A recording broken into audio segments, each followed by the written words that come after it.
consultation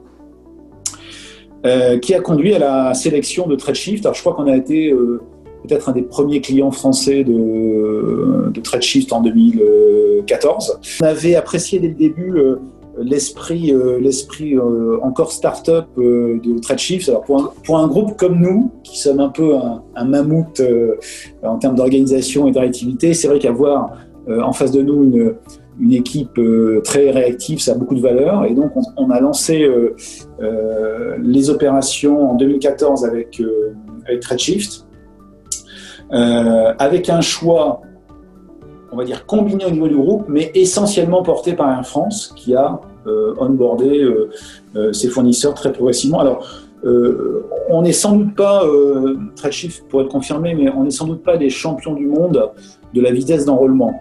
C'est-à-dire qu'on part tôt, mais on part toujours de manière prudente, précautionneuse, et donc on a un enrôlement, aujourd'hui, on vient de dépasser l'essentiel des factures de l'environnement corporate. On a passé la majorité des factures sur TradeShift, donc les factures entrantes, on a dépassé la barre des 50%, avec moins de 2000 fournisseurs finalement enrôlés, ce qui n'est, à l'échelle d'Air France et du groupe, n'est pas un énorme résultat, mais en termes de volume de factures, c'est significatif, et en termes de valeur de montant processé, c'est aussi très significatif.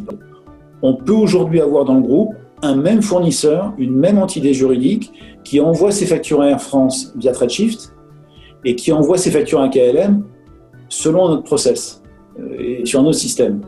Notre volonté de convergence et d'amener une productivité complémentaire à l'ensemble devrait logiquement aboutir à ne plus avoir qu'un seul référence, qu'un seul compte pour ce fournisseur, qu'il s'adresse à Air France ou à KLM. Donc le travail qui est devant nous, il est déjà très important depuis 2014, avec des volumes réussis, mais on voit bien que le chemin n'est pas fini. La dématérialisation demande une rigueur totale dans la gestion des référentiels, dans la gestion des interfaces, et on voit que le chemin qui reste à parcourir est probablement aussi long que celui qu'on a déjà parcouru depuis 6 ans grâce à TradeShift. L'entrée des factures des fournisseurs dans TradeShift, finalement, avec le temps, ensemble, avec les fournisseurs, TradeShift, nous, on a appris à le faire et ça se fait relativement bien. L'exemple de Doc Sourcing développé par Arthur Bremer il y a quelques instants le prouve. On a aujourd'hui un EDI qui fonctionne très bien avec Doc Sourcing. On a également, on utilise Adecco comme partenaire sur l'intérim. Les factures d'Adecco rentrent dans TradeShift sans difficulté. Et d'une certaine manière, on peut dire que les clients EDI, certes, avec eux, on a fait le plus gros investissement et le plus gros effort. Et avec eux, la transmission de la facture jusqu'au bout, dans l'ERP, sur la bonne commande, se fait de manière très satisfaisante et de manière automatique.